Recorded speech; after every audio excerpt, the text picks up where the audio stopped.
কি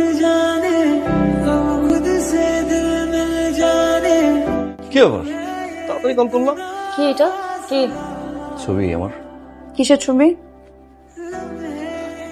security guard. Security guard? তুমি security গার্ডে জব করো? তুমি আমাকে কি বলছো এতদিন? মিথ্যা কথা বলছো তুমি আমার সাথে। তোমার সাথে আমি এই জন্য রিলেশন করছিলাম। দিনের পর দিন তুমি আমার সাথে মিথ্যা কথা কেন বলছো? প্রতারক।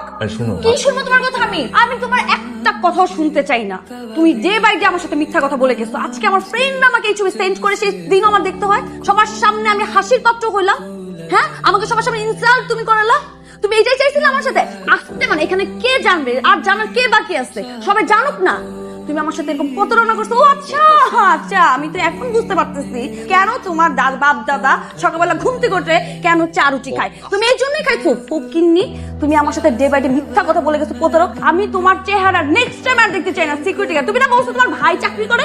তোমার ভাইও তোমার সাথে সিকিউরিটি গার্ড চাকরি করে? ধরবা না তুমি আমাকে। নেক্সট টাইম কোনো যোগাযোগ করবা না সিকিউরিটি গার্ড।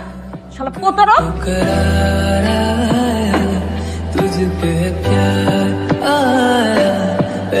কি রে, তুই মন খারাপ করে বসে আছিস কেন? কি করবো তো? আমার কেন জানি মনে হইতেছে ও ওই দিন কিছু একটা আমাকে বলতে চাইছিল, আর আমিও রাগের মাথায় কারো কথা শুনি না। সবার সামনে যেভাবে রেস্টুরেন্টের মধ্যে চিল্লাইছি, আমি রেস্টুরেন্টে তো ঢুকতে পারবো না। ওকে যে আবার আমি জিজ্ঞেস করবো, কিংবা ওই বা কি মনে করছে যেভাবে ইনসাল্ট করছি আমি ওকে সবার সামনে। কিন্তু কিছু একটা আমাকে বলতে চাইছিল। এত দিনের রিলেশন, কিছু হলো তো চিনি আমি ওকে। ও অনেক ডিফারেন্ট।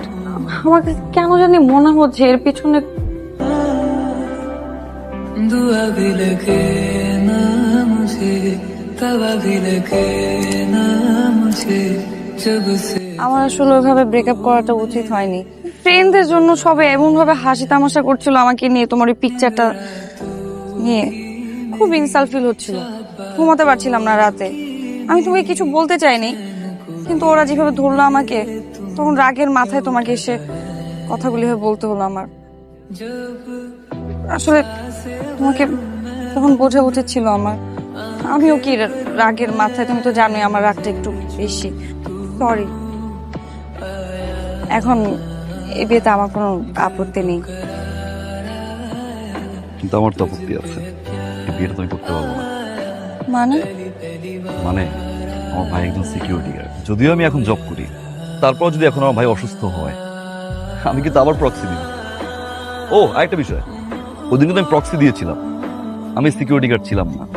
তুমি তো কথাই শুনতে চাওনি। আমাদের রিলেশনশিপটা পুরোপুরি ছিল তোমার ফ্রেন্ডদের উপরে। তোমার সব ফ্রেন্ডের কথা শুনলা, হাসাহাসি করে কি বললো এটা শুনলা। তুমি কিন্তু একটাবার আমার কথা শুনতে চাও। 1000 বার ট্রাই করেছিলাম নিজের কথাগুলো বলতে, কিন্তু সুযোগ দেওনি। ফেসবুক থেকে শুরু করে হোয়াটসঅ্যাপ নাম্বার সবকিছু ব্লক করে রেখেছে। ভালো তো আমিও বসছিলাম, তাই না? তোমার যা খুশি তুমি বলে ব্রেকআপ করে ব্লক করে রেখে দিলে। আমার কথা কিন্তু শুনতে চাওনি। যাকে আমি ভালোবাসছি সে যখন জানতে পারলো যে আসলে আমি একজন সিকিউরিটি গার্ড, সে আমাকে ছেড়ে চলে গেল।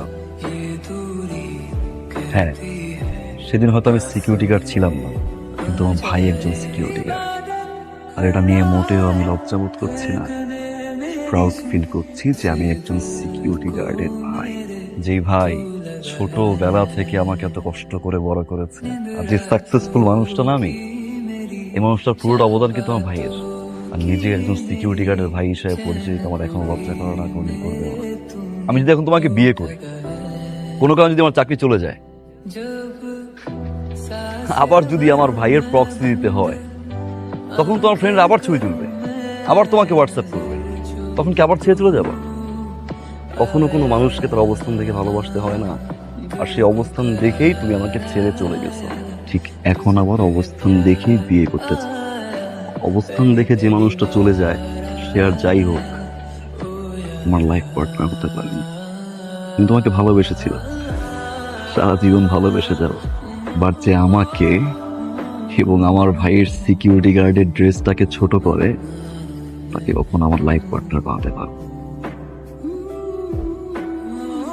আরেকটা কথা, তোমার ফ্রেন্ডদেরকে বলে দিও ওই দিনের ওই সিকিউরিটি গার্ডের ছেলেটাই আজকে তোমার বাবার বস।